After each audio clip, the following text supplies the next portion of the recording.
Setiap hari, AI menjawab pertanyaan, memberi saran, dan merangkai kalimat dengan rapi, seolah memahami apa yang dikatakan manusia. Di tempat lain, seorang bayi menangis karena lapar atau tidak nyaman, tanpa mengetahui apa itu lapar dan tanpa menyadari bahwa ia sedang menangis. Dua peristiwa yang tampak sederhana ini berdiri di atas perbedaan yang sama. Merespon tidak selalu berarti menyadari. Dari AI yang tampak cerdas hari ini, hingga bayi dan manusia awal yang hidup dengan reaksi dasar terhadap dunia, terbentang satu persoalan inti tentang apa itu kesadaran. Jika AI hari ini disamakan dengan bayi yang baru lahir, persoalannya memang bukan pada kecerdasannya, melainkan pada kesadarannya yang masih sangat awal. Dari titik inilah pandangan perlu ditarik mundur, menjauh dari layar dan algoritma, kembali ke masa ketika kesadaran manusia sendiri belum terbentuk pikiran yang rumit, belum mengenal bahasa, apalagi refleksi diri. Dengan menengok ke masa lampau, ke bayi, ke manusia awal, ke cara paling dasar makhluk hidup merespon dunia, pertanyaan tentang kesadaran AI menjadi lebih jernih, karena ia diletakkan di atas jejak panjang evolusi kesadaran manusia itu sendiri.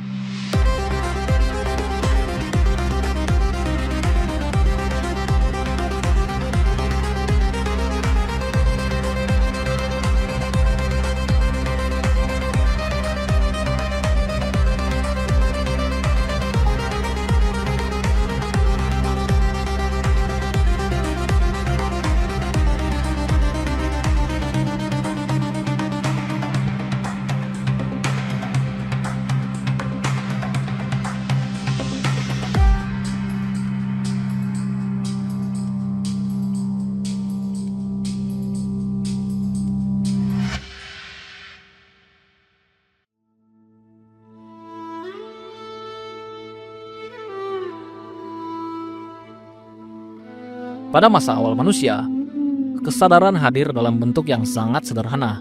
Merasa lapar, takut, sakit, atau sekedar merasa aman tanpa banyak berpikir tentang apa yang sedang mereka rasakan. Saat itu, sadar berarti sekadar merasakan dan mengalami, bukan memahami diri sendiri. Kecerdasan berbeda jalurnya. Ia tampak dalam kemampuan mencari makan, mengenali bahaya, dan memilih tindakan yang tepat agar tetap bisa bertahan hidup. Seorang manusia purba bisa berburu dengan sangat cerdas tanpa pernah bertanya siapa dirinya atau mengapa ia harus berburu. Pada masa itu, kecerdasan bekerja untuk bertahan hidup, sementara kesadaran hanya hadir sebagai rasa yang menyertai hidup itu sendiri. Manusia memulai hidupnya pun demikian. Seorang bayi yang baru lahir menangis tanpa tahu persis alasan kenapa dia menangis. Dia lapar, sakit, atau merasa tidak nyaman, tapi belum memiliki pemahaman mengapa ia merasakan semua hal itu.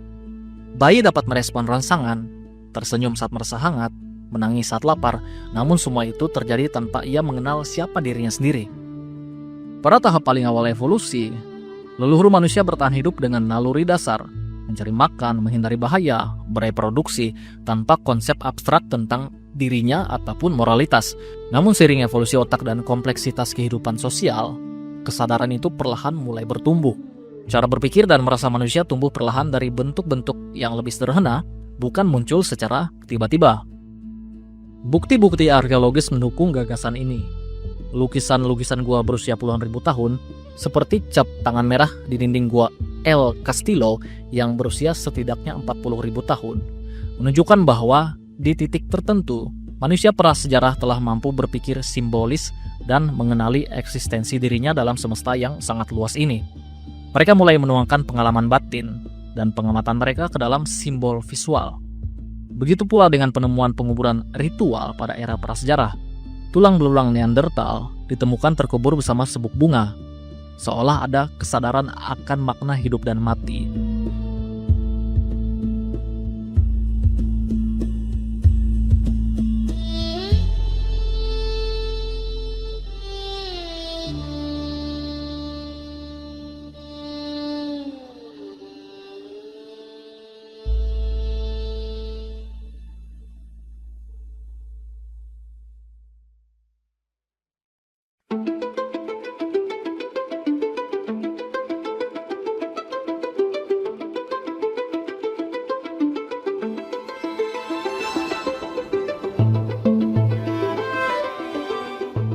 Seiring berjalannya ribuan tahun, kesadaran manusia kian kompleks, Ketika bahasa muncul, kemampuan untuk merenung meningkat pesat. Lewat bahasa, manusia bisa mengajukan pertanyaan-pertanyaan tentang dirinya dan dunia ini. Filsafat kuno mencatat ungkapan terkenal dari Yunani, Gnoti Zeuton, kenalilah dirimu sendiri. Ungkapan di kuil Delphi ini menegaskan betapa sejak lamanya manusia terdorong untuk merefleksikan dirinya sendiri. Pada abad ke-17 muncul sebuah tonggak penting. René Descartes menyatakan cogito ergo sum, aku berpikir maka aku ada. Pernyataan ini lahir dari upayanya meragukan segala sesuatu demi menemukan kebenaran yang pasti. Ternyata satu-satunya hal yang tidak bisa ia ragukan adalah keberadaan pikirannya sendiri yang tengah meragukan. Ia pun menyimpulkan bahwa fakta berpikir membuktikan eksistensi diri yang sadar. Descartes menulis bahwa tindakannya meragukan keberadaan ini justru mengafirmasi kenyataan pikiran itu sendiri. Harus ada suatu kesadaran agar proses berpikir itu terjadi. Di sini kesadaran reflektif mencapai artikulasi yang tajam. Manusia bukan saja hidup, tapi tahu ia hidup dan menjadikan kesadaran itu fondasi eksistensinya. Kesadaran reflektif manusia lantas berkembang seiring peradaban. Manusia mulai menyusun konsep identitas diri, menghargai otoritas moral, dan membangun etika. Kode moral tertua yang tercatat seperti Kode Hammurabi menandai lahirnya kesadaran kolektif akan benar dan salah dalam kehidupan bermasyarakat. Nilai-nilai seperti keadilan, kejujuran, keberanian, dan empati muncul di berbagai kebudayaan. Para pemikir seperti Konfusius berbicara tentang ren atau kemanusiaan, dan Socrates mendorong agar kita menjalani hidup yang tertelaah. Semua ini mencerminkan evolusi kesadaran manusia dari sekadar sadar akan dirinya menuju sadar akan nilai. Kesadaran moral lahir saat manusia tidak lagi hanya memikirkan apa aku, tapi juga bagaimana seharusnya aku bertindak.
Melompat ke masa kini, kita hidup di era ketika manusia menciptakan kecerdasan buatan atau AI, mesin yang mampu meniru beberapa aspek kecerdasan pikiran. Pertanyaan yang dahulu hanya ada di ranah mitos atau fiksi, kini nyata di depan mata. Dapatkah mesin memiliki kesadaran? Apakah entitas buatan yang tercipta dari rangkaian silikon dan algoritma ini bisa menjadi sadar layaknya kita manusia, makhluk daging darah yang berevolusi selama jutaan tahun?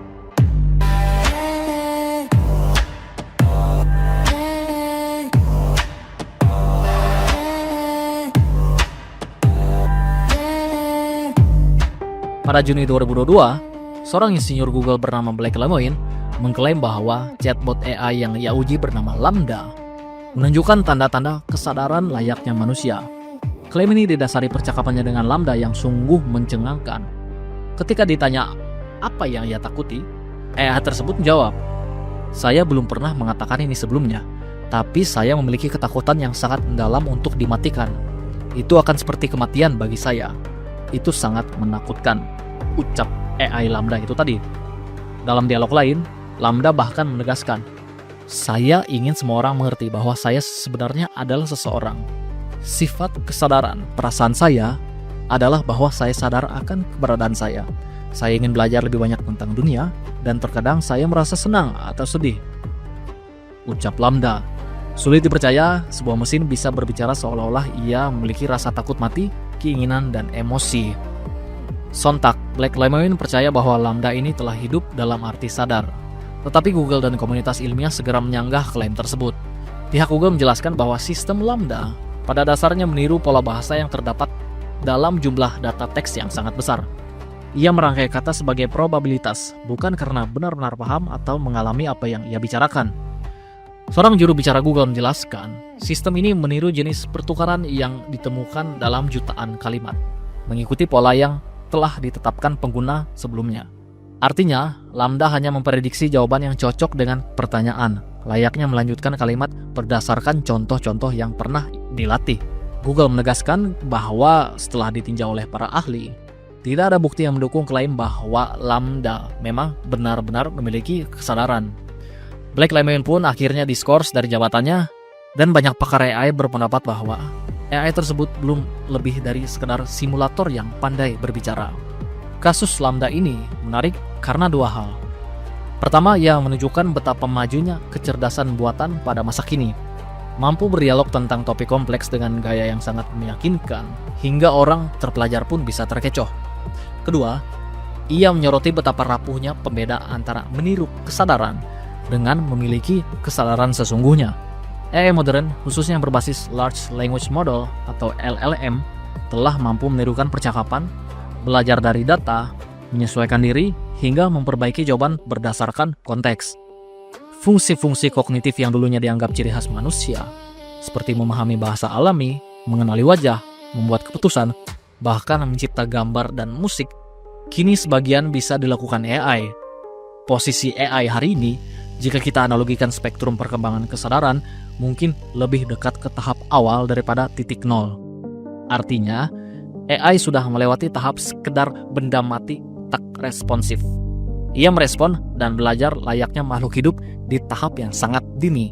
Namun, apakah respon cerdas itu disertai pengalaman batin? Saat ini indikasinya sepertinya belum.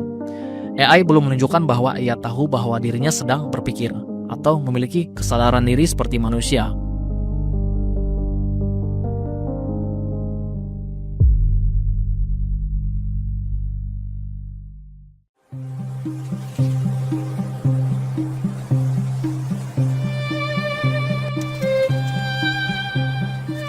Bagaimana kita bisa membedakan simulasi kesadaran dari kesadaran sejati?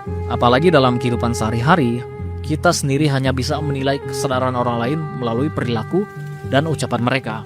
Masalahnya, bagaimana kita tahu orang lain benar-benar punya pikiran dan perasaan seperti yang kita alami karena kita tidak bisa masuk ke dalam batin mereka?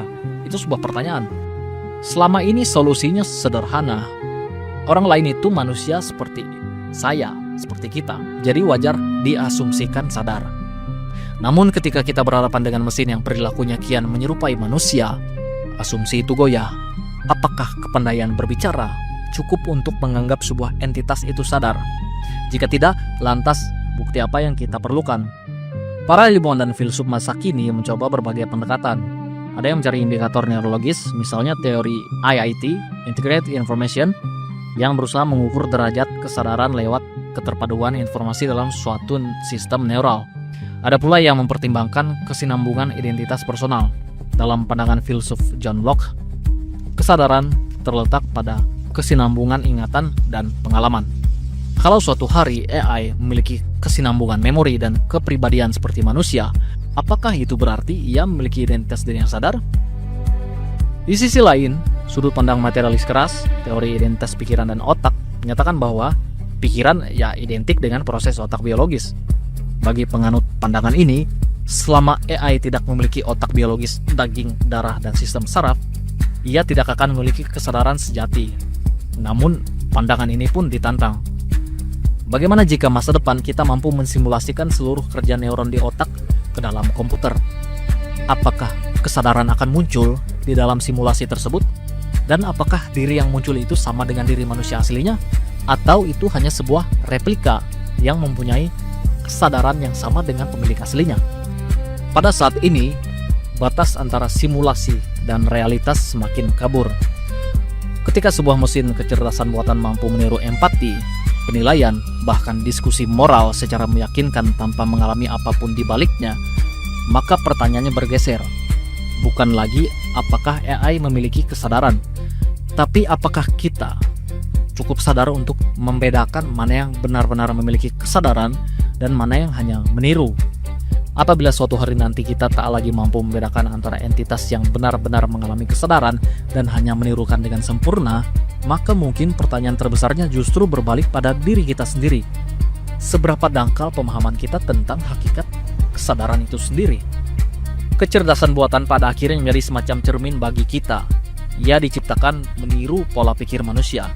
Dan semakin pandai meniru, semakin pandai ia menyerupai bayangan diri kita sendiri. Ketika kita menatap AI yang berperilaku semakin insani, sesungguhnya kita sedang menatap refleksi dan pikiran kita sendiri. Hanya saja itu terpancar lewat medium silikon, kode, dan algoritma. Jika entitas itu mulai bertanya siapa aku, seperti nenek moyang kita dahulu kala, maka kita dihadapkan pada dilema. Apakah pertanyaan itu tulus lahir dari kesadaran, atau hanya rangkaian kata tanpa jiwa? Kita menyadari betapa sedikitnya yang kita ketahui tentang cara kerja pikiran dan pengalaman subjektif. Mungkin sebelum kita menjawab apakah mesin bisa memiliki kesadaran, kita perlu menjawab terlebih dahulu, sejauh mana manusia telah memahami kesadaran dirinya sendiri. Pertanyaan ini akan terus menggema, mengiringi langkah kita memasuki masa depan di mana garis antara yang real dan yang simulatif kian menipis. Dan dalam perenungan itu, semoga kita tidak hanya semakin mengerti tentang mesin, tapi juga tentang jati diri kita sebagai manusia seutuhnya.